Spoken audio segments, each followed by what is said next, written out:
This is chapter 16, question 90. So they are asking which molecule, of compound, which structure of compound Y, when it undergoes hydrolysis, the rate of reaction is found to be unaffected by the concentration of hydroxide ions. Now, Y has a few structural isomers. Some can be primary halogenal alkane, some can be secondary halogenal alkane, and some tertiary halogenal alkane. That's why A, B, C, and D, they are all isomers of compound Y with the same molecular formula C4H9Br. So primary halogenal alkane will undergo SN2 mechanism. For tertiary halogenal alkane, they will undergo SN1 mechanism. So I'm going to draw these two mechanisms. Okay, SN1 and SN2. Yep. So let me draw SN1. Okay, SN1 is for tertiary halogenal alkane. Yep.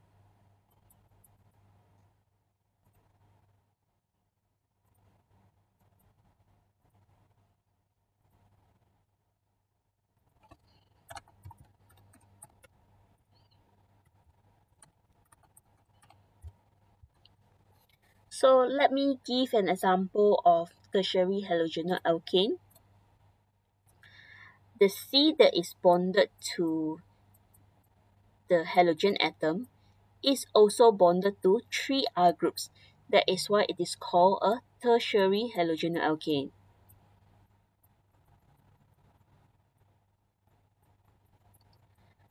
Now, this tertiary halogenal alkane has very bulky alkyl groups bonded to the C. So the nucleophiles will not approach the C, okay, just like this. Therefore, it has no choice but to let this Br leave first. Okay, this is a partial positive carbon, it's partial negative halogen atom. Now, so a carbocation ion is formed in SN1 mechanism.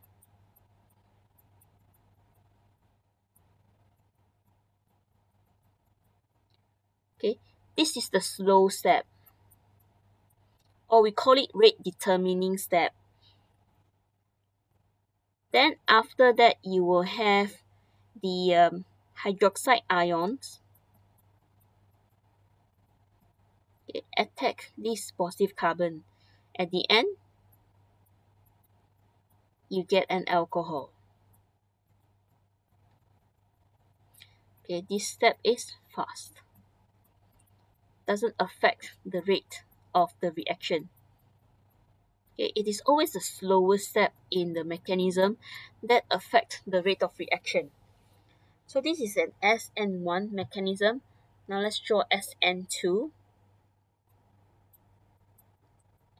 So SN2 will be for primary halogenal alkane.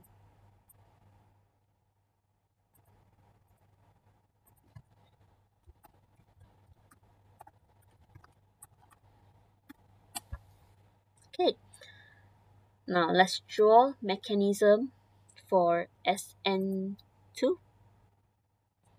So a primary halogenal alkane means, okay, the C that is bonded to the halogen atom is only bonded to one CH3 or one alkyl group. The other two will be hydrogen atoms. Now, because there's only one R group bonded to the C, not that bulky, it has space for the nucleophile to approach the carbon. And the nucleophile will come from the opposite side, okay, from opposite of this a halogen atom.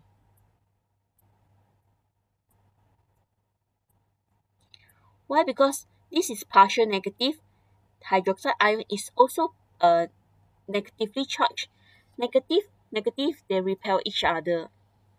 So it would rather come from the opposite side.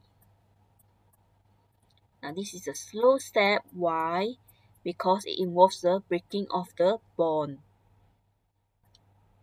Now it forms a transition state, okay, where CBr bond is partially broken. Okay, the CO bond is partially formed. The other three groups are not affected.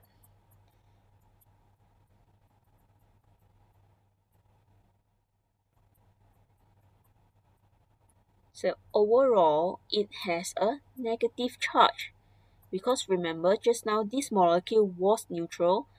Now you have OH with a negative charge. So overall, 0 plus -1, -1 charge. After that, this is a faster step. Okay, this fully broken, this one fully formed. You get an alcohol also.